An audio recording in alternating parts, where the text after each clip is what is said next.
Hey guys, I'm doing well today. With 1 week left, I thought I'd give you guys my Six Nations prediction and who I actually think will win. Before I start that, I just want to let you guys know that I'll leave a picture here as well. But the 150th anniversary kit for the England is out now, and obviously I think you guys should try to get that. I'll leave a link below. And yeah, it's on the England Rugby store as well as, Fanatics, open store, but I'll leave the link towards England Rugby. But yeah, let's get this cracking. So yeah, with England, I'll start off with England as the first team. England have a very strong squad, of course, throughout this whole Six Nations cap, and it's not really surprising, really. Owen Farrell is going to be captain, of course, and you have the likes of Courtney Laws actually coming back from injury, so that's a huge boost, you could say, for this England squad. You have the likes of Joe Marler and Joe Launchbury, though, who've actually withdrawn from the side, due to, I think it's Launchbury who just has an injury, which is kind of understandable. But Joe Marler is actually just withdrawn just due to personal reasons. So that's also understandable in that sense. But yeah, within this tournament as well, you have Elliot Daly as well as Andrew Watson, who could get their 50th milestone cap. So that'll be interesting to see if they actually get that. I mean, most likely I think they will, but yeah, keep an eye on that for sure. And yeah, other than that, you have some newbies, you could say, who's actually joining the England squad for the first time. You have Ben Abono from Bath. You have, who else do you have? You have Harry Randall from Bristol Bears, the scrum half. He's a new addition to the squad, and yeah, they could both get their first cap within this Six Nations. Yeah, that'll be very interesting. I think the last thing really for England is that you have the odd one, which is Kyle Singler, who's obviously not being included due to his two-match ban, and obviously the incident that happened with the referee. I'm hoping that you guys saw that. But yeah, that's pretty much what England's story is. And yeah, overall, very strong team. They don't really have a lot of major injuries except for Launchbury, you could say. But other than that, they should really wipe the floor within the Six Nations tournament. I'll be surprised if they don't, they should be really aiming for the title again. If you saw what their success was within the Autumn Nations, they just outperformed really. Obviously it was against France within that last match, and it was a very good match to watch. But yeah, England now with a full strength team, they definitely should be in contention to win the Six Nations. But yeah, moving on to Ireland. So Ireland actually have a very interesting squad. Obviously they have a few new additions with the likes of Tom Poole and Craig Casey, so that's very interesting to see. Obviously Jonathan Sexton will be captaining the side, which is kind of a given in the sense and how much experience he does have. And yeah, obviously he'll be starting within that fly half position. They have the likes of, who else? They have Lowe, actually, who I was very impressed with within the Autumn Nations. He was a very good winger, and obviously Kiwi bred, but obviously with the Irish now, so that's interesting to see. CJ Stander, he's the main man. I even see that he's actually linked to France recently, so that's another one definitely to keep an eye on. And yeah, he's just a brilliant player to have. He just controls the loose forward pack there. And yeah, you have Jack Ryan, who's normally pretty good. So yeah, I think the big boost you could say to this Irish squad is probably having Tad Furlong back. Obviously I know he's playing his first game in a long time. I think in this week. So that'll be good to see. And yeah, Tad Furlong, he's just one of the best props you could say within the world. In my opinion, I think he's one of the best. So that's definitely a huge boost you can say for the Irish squad for sure. And then Ireland, to be honest, if I had to say what position they'll be looking for, I think they should be looking. Obviously, they're going to try to win the Six Nations, but most likely I said they'll fit within the second to fourth, margin, I'd say.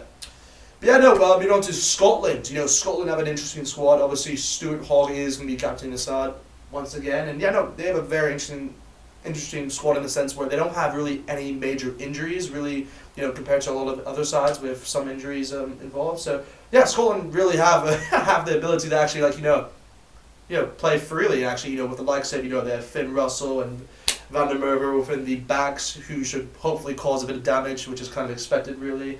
And then with that forward pack, they have Jamie Ritchie, Hamish Watson. They have Gray, and yeah, they have a whole lot of people who can actually make it effective for that forward pack. So yeah, Scotland will actually be a very interesting team to watch. I'm actually, out of all the teams, I'm actually very excited to watch the Scottish. Actually, they really put in a good shift, you could say, throughout the Six Nations as well as the Autumn Nations. So they'll definitely be the ones to watch team in my opinion throughout this tournament for sure.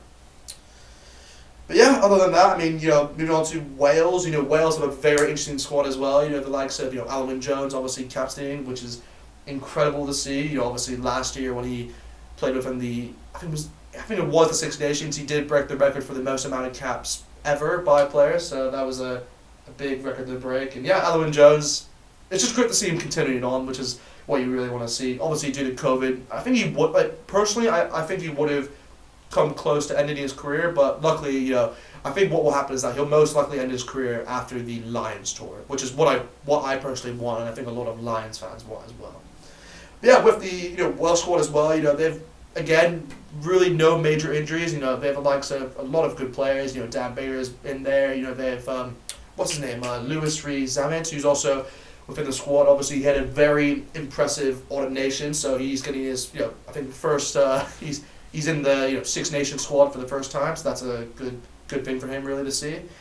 And yeah, they have a whole list of players who can mention. Ken Owens, they have Aaron Wainwright, they have Justin Tipperick, Falatau, who are all included within the side. So yeah, overall they have a very strong side, you could say, going into this Six Nations, and definitely should be a team to be reckoned with. Obviously they'll want to change their form throughout the last, from last year. Obviously they weren't in the best of form, and that's what a lot of people were actually pinpointing out, including myself. But yeah, hopefully Wales can actually get back to where they were, and I think really Wales want to be challenging for that title again, but realistically, about the same where they'll go, they'll probably finish they'll be third or fourth, I say, within this tournament. That's what I say for them. But yeah, moving on to Italy, the second last team within this tournament. They're Franco Smith obviously coaching them, so it'll be the first for him to actually coach their Six Nations team. So that'll be interesting to see. Obviously, Springboks, so that'll be. Yeah, no, I'm obviously going to be supporting them. Italy obviously have they're one of those teams who actually have steadily improved, I'd say, over time. They have the likes of Luca Biggie, who is going to be captaining the side once. So that's good to see. They also have key players like Matteo Benny. They have who else? They have what's his name? I think it's like Tommaso Allen, who's actually very impressive in the World Cup and actually within the Autumn Nations as well. Very very good. So that's a good player to have. And they even have Stephen Varney from Gloucester. Obviously, he's been playing well for them as a scrum half, so he's definitely one to watch out for within that Italy side. But yeah, other than that, I mean, the other names that pop to mind for Italy, they have the likes of Lazzarani. I mean, for the locking position, so he'll definitely make an impact within the forward pack for sure. But yeah, other than that, I mean, I think the big probably player who's actually not within the side is probably Jacob Pellegrini. I think he's still going through that injury of his, so you could say that's kind of a big loss, you could say, for that Italy squad. But other than that, I think they have probably their strongest squad. It just matters what Franco Smith are really, because I think a lot of people think that Franco Smith's selections, you could say, within the Autumn Nations weren't up to par, but it's more or less just where if he's going to stick with the same team or if he's going to completely switch it up. We'll have to wait and see. But yeah, with the last squad, just with France, France obviously are seen as one of the big contenders within this tournament for sure. You have Charles Alvedon, who will be captaining them, so that'll be a huge boost for them. He's just that good of a player, so it's kind of expected really to see him captain. But yeah, other than that, the likes of Dupont, they have Teddy Thomas, they have, I mean, who else do they have? Vakatawa. I mean, they have a full, healthy squad. I think most of the squads really have a full healthy squad. But I think the big loss, really, you could say, for the French squad is that they don't have Nenta back. I mean, Roman, he's injured still. I think he's just done a surgery recently, so obviously he will be out. But I do think, to what reports I've seen, that he will be back after round 2. So that does mean that he'll miss. He'll miss the first game against Italy and the second game against Ireland. So that is a big loss, but we'll see what happens there. But yeah, other than that, I mean, they do have Jalbert and Corbel to cover him at flyout, so that should be okay, because both of them were very impressive throughout that Autumn Nation. So yeah, France is just one of those teams who I expect to do well within this tournament for sure. I mean, I think a lot of people will say they're going for the title or probably second. That's probably where you could say between England and France. But yeah, overall they should have a good tournament in general. I think they should win at least 4 out of their 5 matches, in my opinion. But we'll have to wait and see. You never know. The Six Nations could be crazy. You never know what could happen.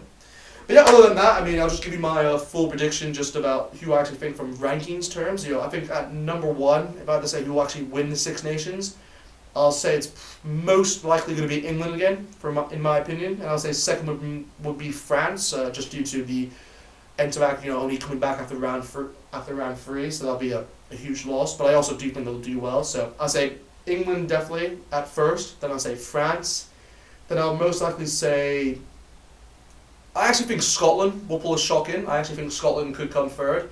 Then I'll say Ireland, then at fourth, then I'll say Wales at fifth, and then I'll say Italy at sixth.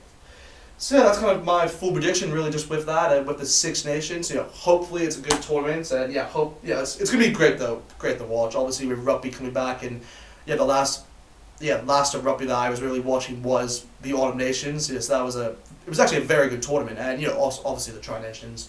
But yeah, from the Europe perspective, this is definitely gonna be a good tournament to watch, and hopefully, personally, I want the Scottish to do well. That's one of the. I mean, obviously, I do have an Irish passport, so I will support the Irish. But if there is one informed team that I want to do well, it's definitely the Scotland for sure. And hopefully, Italy, definitely improves. I hope they actually just win a game. I want Italy to win a game just to show that they have progression within this tournament. But other than that, I mean, England most likely will be dominant, as well as Ireland and France. But other than that, that's kind of it with the video. Like, comment, subscribe, and definitely click the link below for the England Rugby store for that 150th anniversary kit. So see you guys next time.